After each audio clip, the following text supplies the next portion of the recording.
The scene starts on a regular day in the Philippines, with kids leaving school and a US ambassador just trying to pick up his child without any trouble, until the ice cream truck explodes, turning a sweet moment into a catastrophic disaster. The mastermind? Abu Shabal, a terrorist with a twisted talent for turning kids' snacks into tragedies.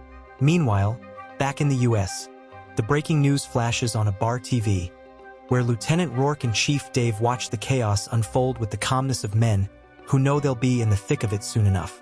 But first, a wholesome moment. Rourke announces that his wife is pregnant and plans a little getaway for his friends and their families, because nothing balances a soldier's life like a barbecue before heading into battle. Far away in Costa Rica, a man named Cristo is being hailed as a hero by the locals.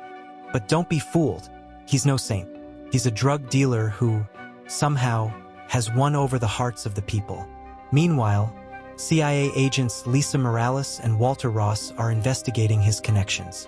In a classic movie moment, Ross opens the door expecting a food delivery and instead gets a round of bullets as a welcome gift. As for Morales, she gets kidnapped. On the other side of the world, the SEALs are enjoying their family time before hopping on a train for yet another dangerous mission. Ever the devoted husband, Rourke promises to be back in time for his child's birth. We all know how those kinds of promises turn out in movies. Back in Costa Rica, the SEAL team moves in to rescue Morales. Cue the gunfire, explosions, and hand-to-hand combat. The rescue is successful, but not without casualties. Mickey takes a bullet to the eye, but because he's a SEAL, he survives. In the chaos, the team seizes a phone packed with intel linking Cristo to Shabal. Now, the mission is clear. Stop a terrorist attack that could be worse than 9/11. Meanwhile, in Ukraine, Shabal is testing suicide vests made of ceramic and gel, because traditional explosives are just so last season, while Cristo decides it's time to bail. That doesn't sit well with Shabal, who has zero patience for traitors.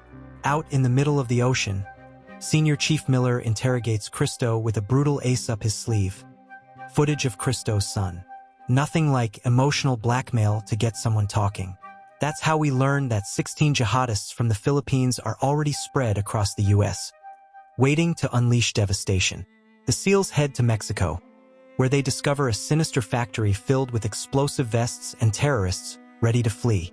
The team strikes, leading to a classic Michael Bay-style shootout. At one point, a terrorist fires a rocket at Rourke. Bad news, it hits. Good news, it was too close to detonate properly. Moral of the story? SEALs are basically superheroes. With half the terrorists eliminated, the problem is the other half is trying to cross the border into the US through underground tunnels. The SEALs team up with Mexican forces to stop them before they reach the other side.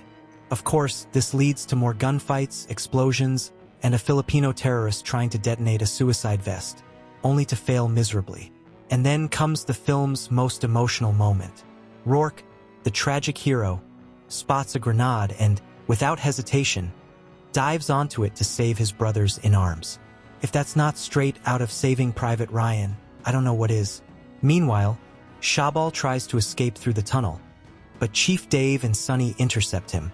Dave, already wounded, is barely holding on, but Sonny takes the shot and sends Shabal to hell.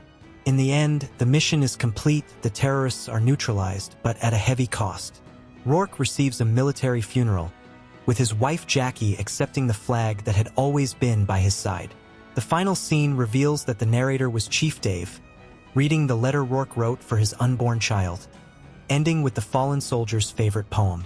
A cool fact about this movie: all the action scenes were filmed with real-life Navy SEALs, adding incredible realism, but also a bit of amateur acting. Not that it matters when you've got epic explosions.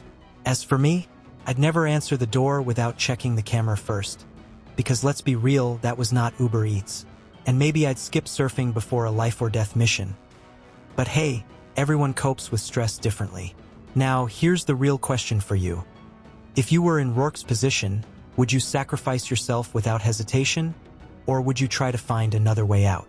Drop your thoughts in the comments and let's talk about it. Hope you all stay safe, and I'll see you in the next video.